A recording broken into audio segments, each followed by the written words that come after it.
Olá, é com muita satisfação e muita preocupação que eu me dirijo a você para agradecer a sua audiência aqui no canal do Zé Neumann de Pinto do YouTube e também para lhe fazer um apelo. Se gostar do comentário que eu vou fazer agora, você dê um like. Se gostar muito e não for inscrito, se inscreva no canal e dê um like.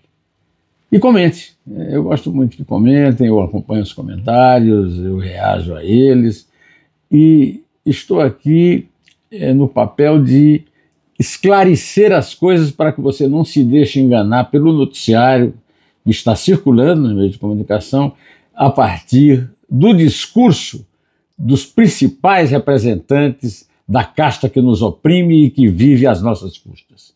Essa casta é composta, você já me ouviu dizer isso aqui, pelos três poderes da República, que, segundo a Constituição, devem viver em convivência. Vivem em conivência, um ao lado do outro, para tirar mais dinheiro do nosso bolso e ter uma vida mais folgada e mais luxuosa. O alto funcionalismo federal, estadual, municipal, os sindicalistas, toda essa gente ligada à política e à gestão pública. Pois bem, essa gente agora está num conflito que está sendo vendido como algo em que alguém vai perder e alguém vai ganhar. Não é verdade. É mentira. Na verdade, todos ganham. O presidente Lula, o desgoverno petista e socialista, Lula, Geraldo Alckmin, com a aliança de Mota, presidente da Câmara dos Deputados e representante do Centrão, está em combate contra o poder legislativo representado pelo presidente da Câmara, Hugo Mota. E tendo uma arbitragem que favorece a um ou a outro, mas nos desfavorece sempre, do poder judiciário. Neste caso, nem sempre o poder judiciário, mas um membro deles com seu famoso poder monocrático, né? O caso do Alexandre de Moraes, que entrou nesse rolo que eu vou descrever agora. O que aconteceu foi o seguinte: recentemente, o governo Lula descobriu que precisava de mais dinheiro, o desgoverno Lula precisava de mais dinheiro para continuar sustentando as políticas de seu gabinete e principalmente de seu partido PT. Para isso, recorreu a um aumento do imposto de operações financeiras, sob a visão ilusória de que estava, como representante do povo, tirando dinheiro dos ricos para dar aos pobres. É mentira. É mentira. Aumento de imposto atinge a todos nós, pobres e ricos, mais a nós, pobres, do que aos ricos. Os ricos têm muitos truques contábeis para se livrar do tamanho desses impostos. Pois é. Mas no encontro entre Lula e Mota, do qual o Mota saiu dizendo que houve uma decisão histórica, teve um abalo muito profundo, porque o Lula decretou um aumento do imposto sobre as operações financeiras de forma inadequada e o Congresso o derrotou, né? Ele foi derrotado no Legislativo. Aí recorreu ao Judiciário, que lhe deu vitória. Uma vitória com uma exceção, né?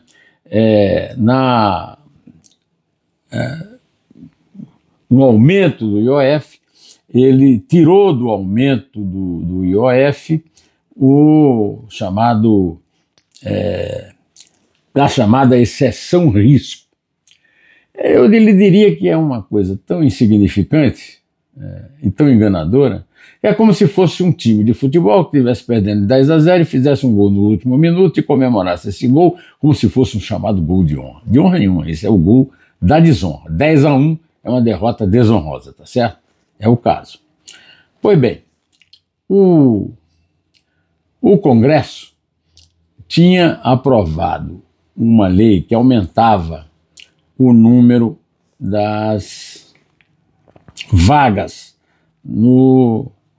na Câmara dos Deputados. São 513 vagas, mudou o lugar, o 3 e 1 ali, passava para 531. Alega o Congresso que o Poder Legislativo, que a Constituição manda fazer uma revisão a partir dos dados do IBGE sobre a população dos estados, porque é um Congresso que atua na base da proporção e não do um voto para cada cidadão. Cada estado tem um determinado número de representantes, de tal forma que se consagram em justiça.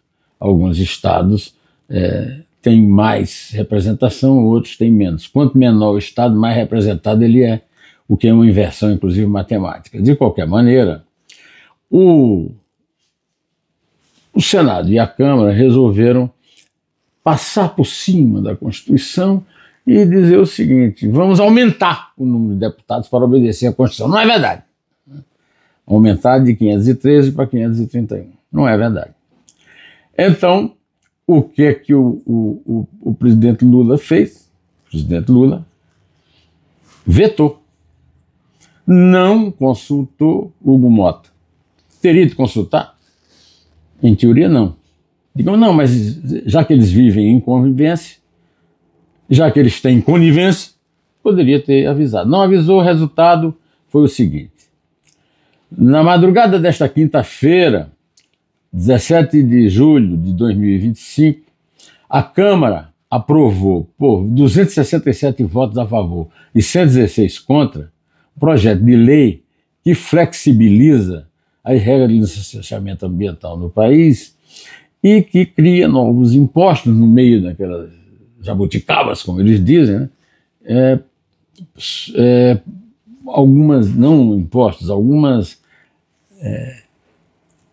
perdão de imposto para algumas categorias, como no caso a agroindústria. Eu sou a favor da agroindústria, a agroindústria salva o Brasil, mas a agroindústria não precisa de perdão fiscal, a agroindústria precisa de justiça fiscal ao grande bem que a produção agrícola provoca no Brasil. O resultado é que o Estado, né, a máquina governamental perdeu 30 bilhões de reais. Perdeu 30 bilhões de reais e aí respondeu à decisão do Alexandre de Moraes com uma decisão que não altera a questão de quem ganhou e quem perdeu lá na casta, entre os poderes. Não. A casta sempre ganha. O executivo, o legislativo e o judiciário sempre ganham. E nós que pagamos os impostos sempre perdemos. É exatamente isso que está acontecendo. O Lula vetou, o Congresso vetou, aí agora estão nessa briga, entraram, parece até uma coisa meio conveniente, entraram em recesso, no meio de férias, e aí jogaram a confusão para a nossa cabeça, né?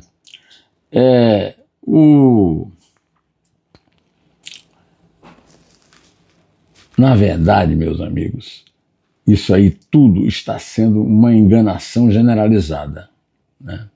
O Lula precisa cortar os gastos, não dá mais para continuar gastando como ele gasta. 39 ministérios. O que é isso? O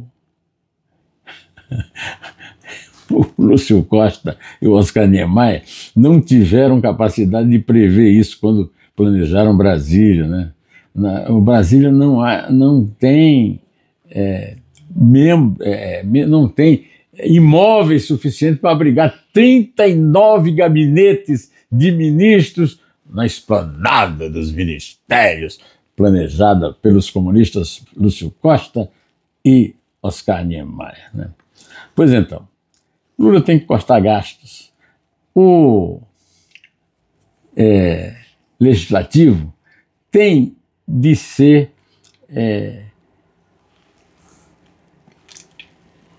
a voz do representado, tem que ser o representante que é a voz do representado na decisão da República, e não um conivente para aumentar os gastos, como é o caso. Afinal de contas, o Legislativo não tem razão nenhuma de querer maldizer o Lula, porque o Legislativo administra verbas bilionárias para fundo partidário e fundo eleitoral. E desses fundos eles não abrem mão, né? Pois é. Então a verdade é essa. Eu acho importante que você saiba que nós estamos perdendo de qualquer jeito e eles estão sempre ganhando, e essa briga é apenas uma briga por mais. E nessa briga, o Poder Judiciário entra para garantir também a sua porção. E os meios de comunicação estão completamente alheios à verdade dos fatos. Se você quer acompanhar o noticiário com lupas de quem fala a verdade, basta você comprar esse livro na livraria. Esse livro está na Amazon, está em venda nas livrarias. É um livro chamado O que Sei de Lula, que conta tudo o que eu sei de um dos maiores personagens dessa história que eu lhe contei. Esse livro foi editado pela Topux, do Rio de Janeiro, meu amigo Zé Mário da Silva e da Cris Ajus, e eu estou aqui para lhes dizer que tenho muito orgulho dessa obra, e ela até hoje não foi desmentida por ninguém. Até hoje ninguém me processou por nada de informação bastante dura que eu divulguei, e conto com você para que você me siga, quer dizer, me leia e veja a verdade dos fatos que agora está sendo negada aos leitores, até pelos meios, e leitores e telespectadores e ouvintes de rádio, pelos seus meios de comunicação, que teoricamente teriam de lhes contar a verdade. Estão dizendo a verdade de um lado só, o lado da casta. E nós que somos da Rafa Meia que paguemos os impostos. Vou ficando por aqui, direto ao assunto. Em pé!